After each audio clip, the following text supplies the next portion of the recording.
Mrs. Painter. Welcome to my kitchen. Today we're going to be making Amish pumpkin butter, and it's a recipe by the Frugal farm wife. I will be sure to link to her recipe in the description of the video so you have access to that. And if you caught my video on making pumpkin puree, we're actually using the puree that we made from our pumpkins. And I will link to that video as well for any of you that missed it. To get started, we're going to need 4 cups of pumpkin, 1 1/4 cup sugar, 2 tablespoons of lemon juice, 2 tablespoons of pumpkin pie spice mix. And the recipe for the pumpkin pie spice mix is also very simple. It's a tablespoon of cinnamon, a teaspoon of ginger, 3/4 teaspoons of cloves, and 3/4 teaspoons of nutmeg. Now, to get started, I decided to double this recipe because I'm thinking this is not only going to be great for us to enjoy with our rolls on Thanksgiving, but it's going to make great seasonal gifts. So let's come over to our workstation. I have 8 cups of pumpkin puree. I'm going to go ahead and put this over here and turn it on low to medium heat. To that, I'm going to go ahead and add 2 1/2 cups of sugar.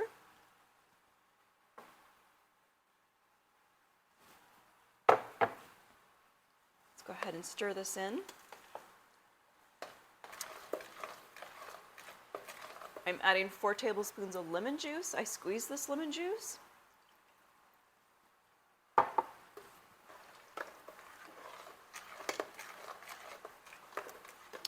And I'm going to add our pumpkin pie seasoning mix.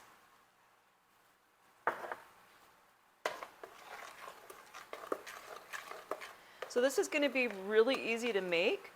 We're just going to want to let this cook down until it's a really nice kind of caramelized brown color.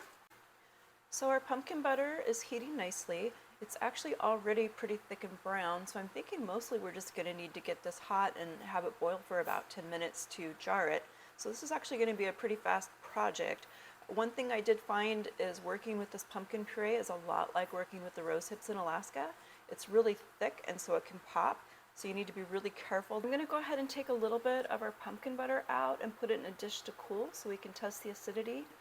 But I did a test prior to heating the pumpkin butter, and it actually started out as a 4.6, so it's well within the range of safety per the Frugal farm wife. But let's go ahead and get a little bit out so we can let it cool. So I calibrated my gauge earlier, my acidity tester, and I have it soaking in the fluid. So I'm going to pull this out.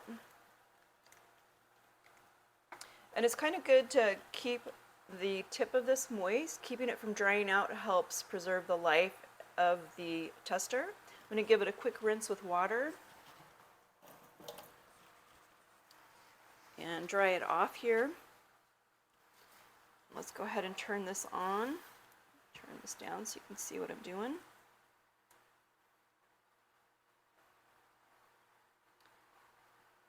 All right, it looks like it's fluctuating between 4.9 and 5, and that is well within the range. Give it a little rinse. Put it back in our little cup with the solution. And turn the heat off. Actually, let's just stir it just a little bit here and make sure nothing pops up on us. And we have our canning jars ready here. Let's go ahead and turn the heat on our pressure canner just to get it warming up. And I've added 3 quarts of water to my pressure canner. It's always good to refer to your manual for your pressure canner. And I have several jars here. The processing for both the half pints and the pints is the same. It's going to be 30 minutes. I'm going to be processing mine at 15 pounds of pressure because I am above 2,000 feet.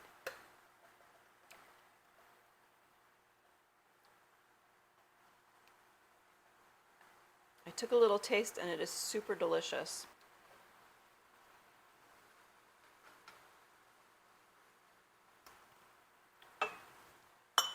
Just giving my jars a little shake just to verify the level that I have. I think I got that one a little too full, but I can use a spoon to get it out.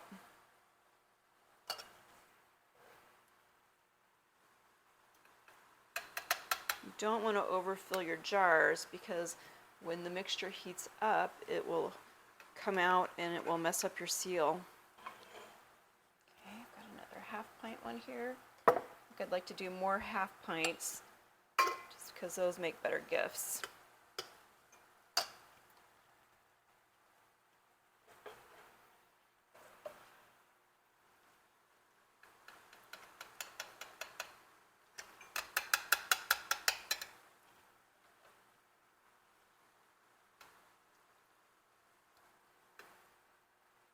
All right, let's see if we can fill up one more jar here. Make sure you use a hot pad to do this because this is hot. Let's move this out of the way.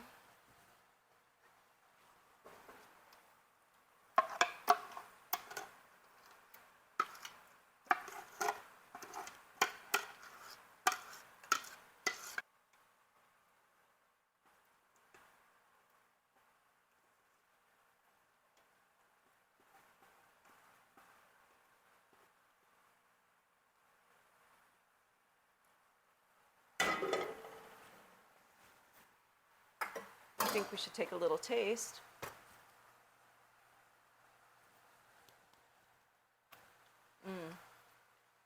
Very good. You guys are going to love this if you make it. I certainly do. All right, let's go ahead. We need our white vinegar now. White vinegar is really useful for wiping the edges of your jars. It helps ensure that your jars seal, making sure that you got any of your sauce or mixture that you're canning off the rim.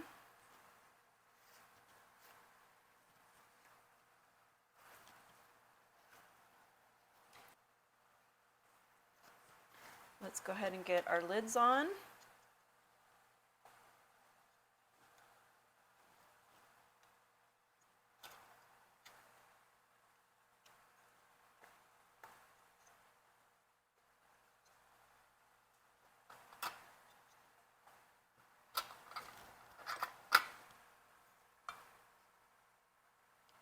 And our rings.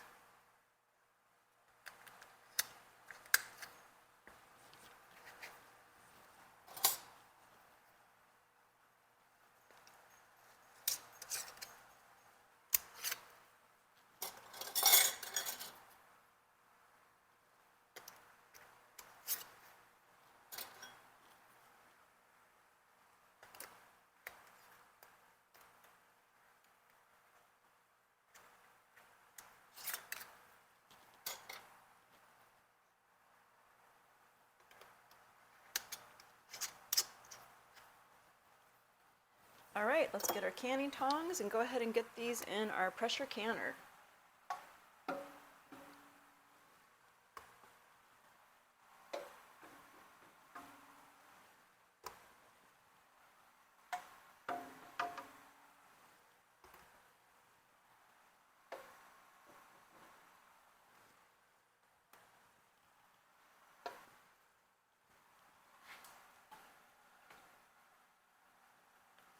Very good.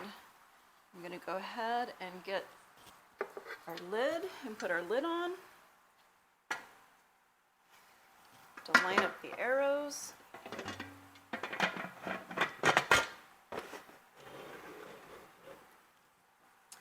And we'll turn the heat up. I have it, this is a big burner, and I have it just below the medium setting. And I'll be back. We're going to let it blow steam for 10 minutes. All right, our canner has been blowing steam for 10 minutes.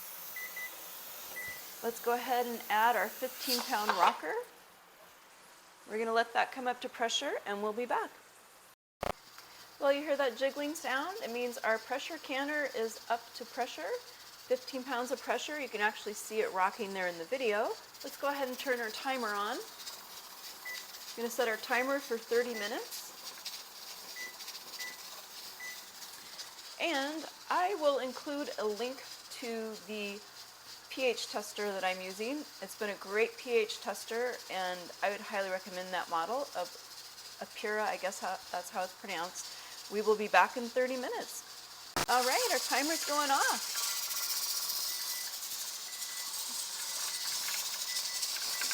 We'll turn the heat off. Now, if you're new to canning, it's really important to know that you have to maintain the pressure the entire time that you're processing your jars. If your pressure drops, you have to start your timer over again.